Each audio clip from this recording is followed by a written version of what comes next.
In my most recent post on Instagram, the one on the documentary for the people of Nuhali, like the Nuhali school, someone was like, how do you maintain focus in your videos when you're moving forward or backwards? Okay, so for any of you that do not know, I shoot manual focus 95% of the time. Why? Because I shoot with a Sony and I do not have a Sony lens. I'm shooting with the Canon f1.8, that's 50mm STM. And adapting a Canon lens to a Sony body comes with this cost you have to pay. You are going to sacrifice the not so good autofocus on Sonys already. Like, okay, on the Sony I'm using, I think the newest Sonys are like really good with autofocus. But then yeah, I am adapting that Canon lens to a Sony body, which means the camera now has to communicate with the converter or the adapter you're using and now communicate with the Canon lens. So this throws away all chances of using autofocus. So I shoot 95% of the time manual focus. Now this is what I do whenever I'm filming. If you look at any of my clips, you'd see that I do not do a lot of crazy gimbal or camera movements, because when you do them, you are going to move out of focus. And especially when you're shooting on a gimbal, you cannot be filming and be touching your lens. That introduces shakes into your shots. Unless probably you're doing handheld and you're doing like some very, Dutch angle kind of camera angles and all that.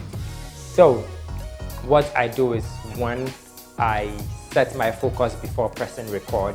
When I hit record, the distance between myself and the subject has to be maintained. Like, you cannot change that distance. When you do that, you go out of focus. So when I press record, that same distance, if it's an arm's length, I keep that distance from beginning to the end. If the person is walking towards me, I walk back, maintaining the same distance. If she's walking away or if he's walking away, I maintain that same distance and follow the subject.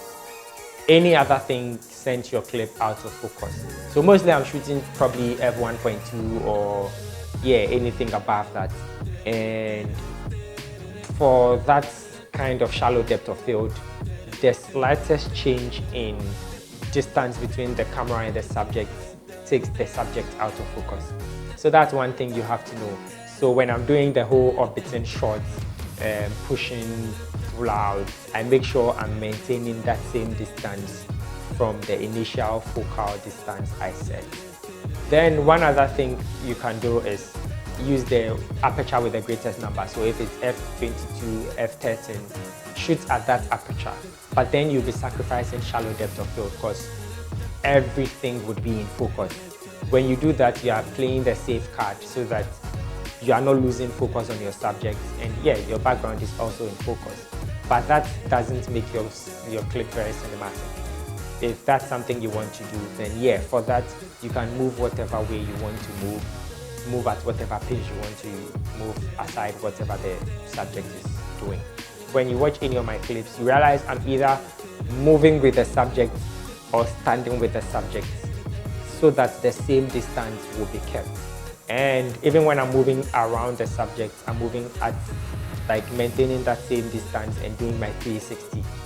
But hopefully when I upgrade my camera and I get a camera with good autofocus, I can now do all the, stand there, let me move to you, or stand there, let me move away from you, or let me just come from something else and finally focus on you.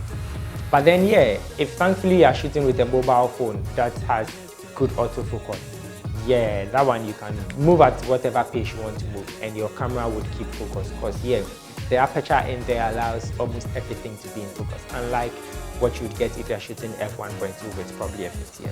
Then hopefully you understand what I'm saying. If there's anything that I missed or you didn't understand, kindly mention it in the comments and I would be more than happy to give you a response as fast as I can. So thank you very much for watching today's video. Please like, share, subscribe, comment, do whatever there is to do with the video, and hit the notification icon so that next week when a video comes, YouTube will hit you up and go like, the guy uploaded a new video. Thank you very much, and catch you next time.